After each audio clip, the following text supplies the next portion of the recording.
Hi, everyone. Welcome to the first episode of Mia Talks. Today, we've got a very special guest, the controversial German philosopher Friedrich Nietzsche.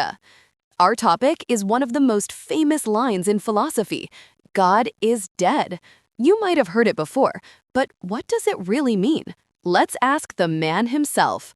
Welcome to Mia Talks. Hello, everyone. Honestly, I never thought I'd be back for an interview after all these years, especially on camera. So great to have you, Mr. Nietzsche. Let's dive right in. You said, God is dead. What did you actually mean? Is God like a living being who can die? No, I didn't mean God was a person who died. It's something else entirely. Let me put it simply.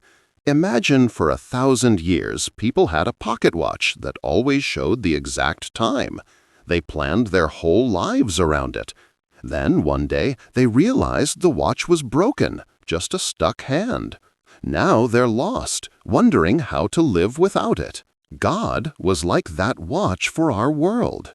I saw that in Europe, science, skepticism, and social changes were causing people to lose their faith bit by bit.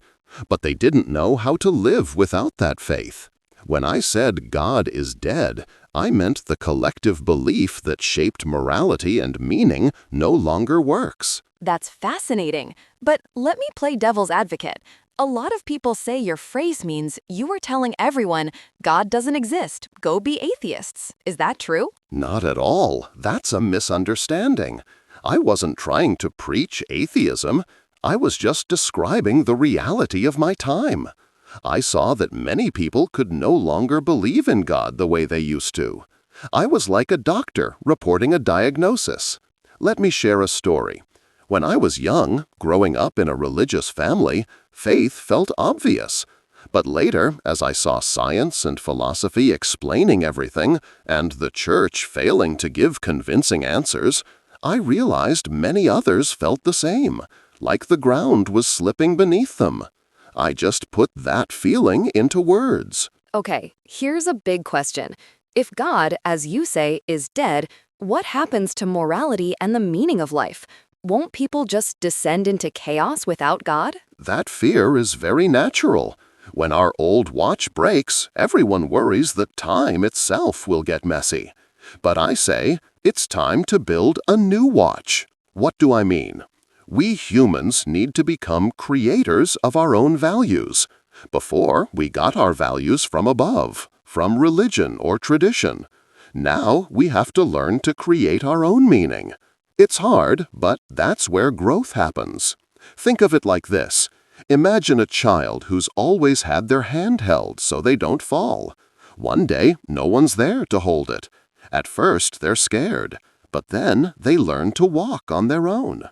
Society's the same way. So you're saying God is dead is a kind of freedom? It's both freedom and danger. Freedom because no one's telling you from the outside what's good or bad. Danger because people might get lost or even fall into nihilism, that feeling of meaninglessness. But for me, nihilism is just a stage, not the end. It's like an illness we have to push through. After that, we can create new values. Let me ask a tough one. Some say your God is dead idea fuels despair or recklessness.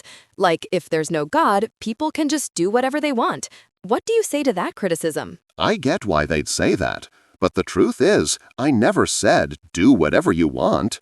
On the contrary, I said the responsibility is heavier now. You can't hide behind divine commands anymore. You have to own your choices.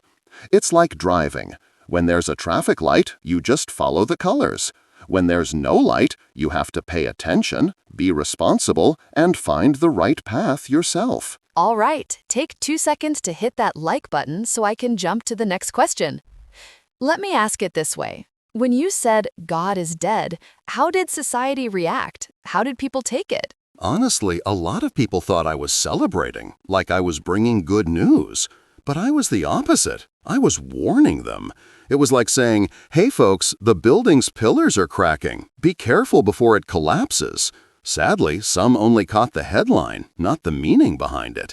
Even today, that phrase is more misunderstood than understood. So, if I were to sum it up for our viewers, God is dead means the end of an era where people lived by traditional faith.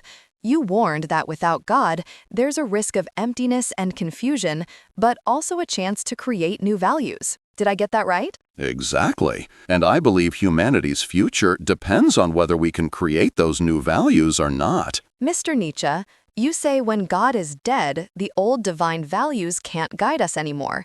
So my question is, when you talk about humans creating new values, what exactly do you mean? What could these new values be? And practically, what should an ordinary person do? Great question, Mia.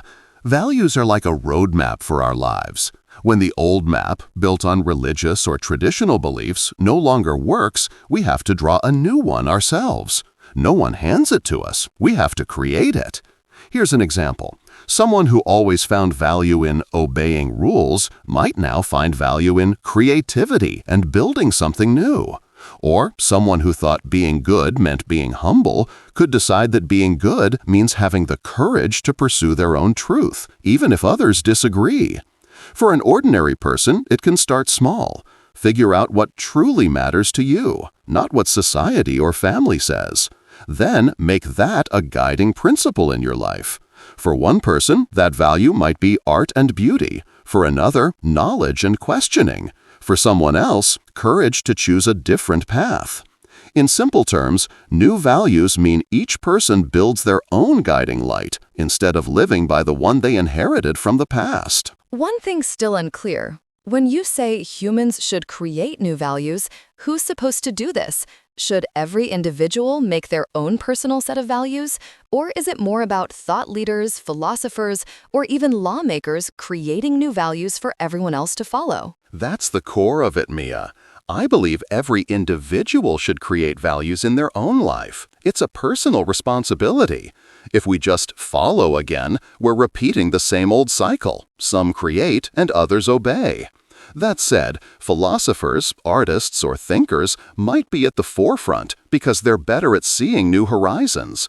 But ultimately, every person, whether a simple worker or a scientist, needs the courage to decide what meaning looks like for them.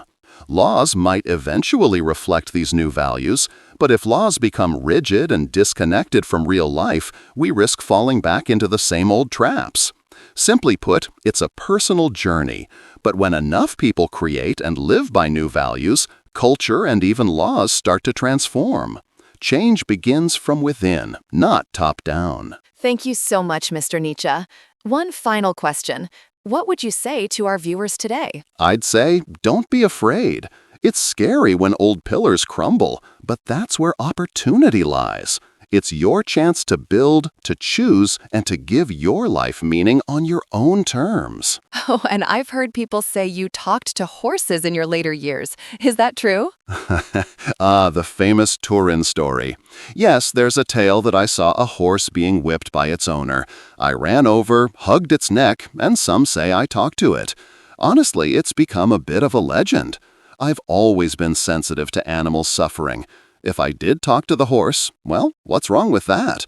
Sometimes you can have better conversations with animals than with people. All right, folks. That was our conversation with Friedrich Nietzsche about his famous phrase, God is dead. Please don't forget to support my brand new channel so I can keep going with more energy.